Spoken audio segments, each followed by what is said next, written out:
Peggy 18.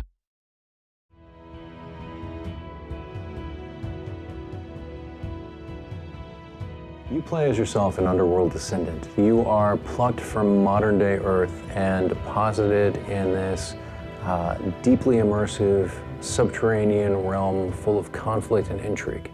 It's the Stygien abyss. It's this liminal space that exists between a few different dimensions, including the Underworld. The original Underworld, the last that you saw of it, it was placed in what had been an inactive volcano. The volcano starts erupting, and there's a dimensional gate crashing around the volcano. Goodness knows what's going to happen, right? So we go from there to years later, and parts of that world, parts of other world have become interconnected and accessible to each other under some direction from Sir Cabirus, who's the character who was originally responsible for bringing the Stygien abyss in the first game together. Cabirus is a character who has faced similar great challenges like you, and he has been crushed by the weight of impossible standards, literally. He has paid the price for his time in the Stygien abyss, and now he applies those same standards to you.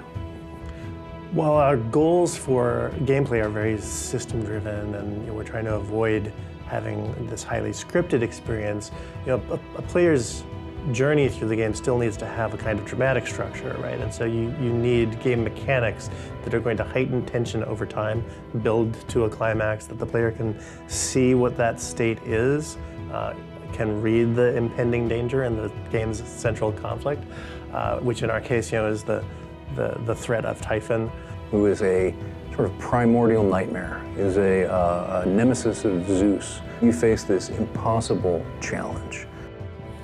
So part of what you need to do is orient yourself in the space, find the inhabitants here, make connections with them, and go from being a prisoner and outsider to a tourist and finally a native.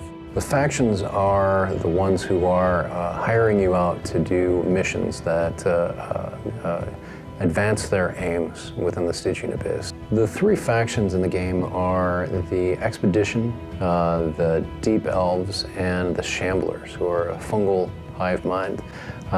They are in a sort of Cold War conflict when you arrive within the Stygien abyss. The Stygien abyss itself was, I think, one of the first environments within a game that had a sort of sense of space and unique character, and I think went on to inspire many others, such as Rapture and Columbia and more. So it's really interesting for us, especially who've worked on some of those games, to kind of come back and take the learnings we've had from those and really expand the Stygien abyss and make it unique and memorable and challenging.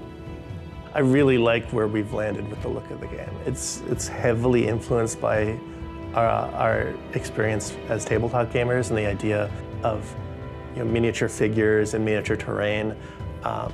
It's not trying to be like photorealistic.